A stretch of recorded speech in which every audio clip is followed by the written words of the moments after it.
if I lay down and I play dead and I stay dead, maybe you'll get sick of being the monster out of my head, under my bed. Think you're something out of my nightmares, standing right there. But if I lay down. লাইফের সবচেয়ে একটা memorable movement যা আমি জীবনে কখনো ভুলতে পারবো না, একদম অকল্পনীয়, একদম এতটা ভাবি।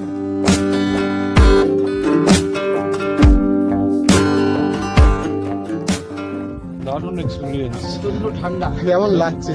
এবার যদি কাঞ্চনজঙ্ঘাটা দেখতে পাই তাহলে সব সার্থক। আমার ধারণা 2 হবে, একদম মানে 2 ডিগ্রি সেন্টিগ্রেড এখন এই মুহূর্তে আমার মনে হয় এখানে হবে। তো রাত বাড়লে এটা বোধহয় মাইনাসে যাবেই। কাঞ্চনজঙ্ঘার সঙ্গে নিলিবিলিতে বসে আড্ডা দিতে চান? তাহলে চলে আসুন টংলুতে। সান্দাকফু যাওয়ার পথে সিঙ্গালিলা রেঞ্জের প্রথম ডেস্টিনেশন, যেখান থেকে কাঞ্চনজঙ্ঘা অভূতপূর্বভাবে দৃশ্যমান হয়।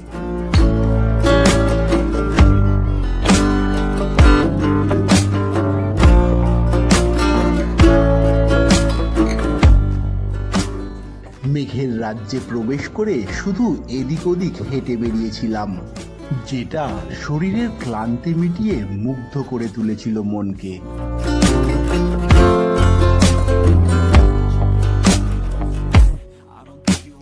টংলুতে ভোরের আলো ফোটা থেকে কাঞ্চনজঙ্ঘার রঙের খেলা শুরু, যার বর্ণনা করা যায় না, নিজের চোখে দেখে মনকে তৃপ্ত করতে হয়।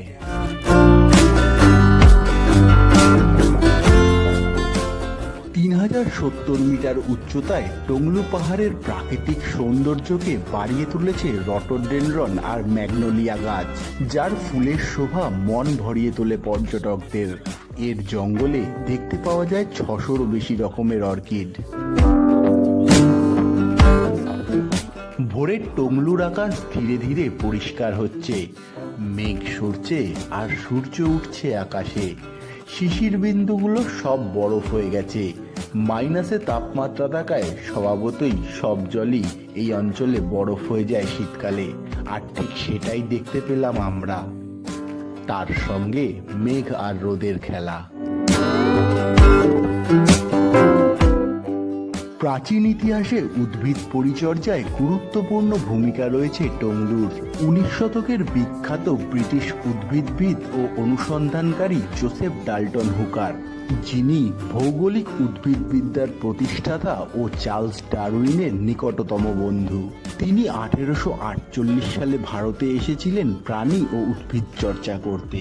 সেই সময় 1835 সাল থেকে সিকিমের অন্তর্গত দার্জিলিং বার্ষিক 6000 টাকার লিজে ইস্ট ইন্ডিয়া কোম্পানির দখলে।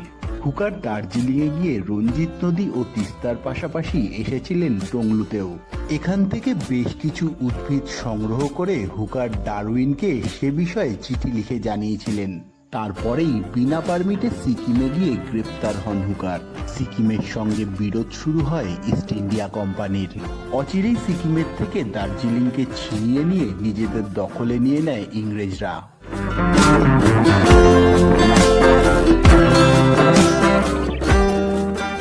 কিন্তু গতকাল রাতে প্রায় মাইনাসে চলে গেছিল টেম্পারেচার, আর তার নিদর্শন এখানটায় একেবারে দেখা যাচ্ছে। পুরো চারদিকটা সাদা হয়ে রয়েছে একদম।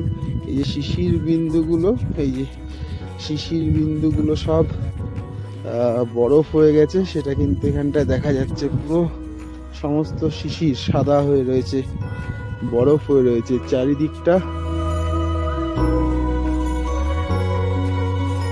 পর্যটন মানচিত্রে সান্দাকফুর আঁকাবাঁকা পথ যখন জায়গা পায়, তখন টংলুতে কোনো বসতি ছিল না, কিন্তু কাঞ্চনজঙ্ঘার দৃশ্যমানতা যে আকর্ষিত করেছিল পর্যটকদের। নিরিবিলিতে টংলুতে খানিক বিশ্রাম শরীর মন তরতাজা করে তোলে সকলের, নিমিষেই মিটিয়ে দেয় পথের ক্লান্তি। তাই তো ধীরে ধীরে ভিউ পয়েন্টে পরিণত হয়েছিল টংলু।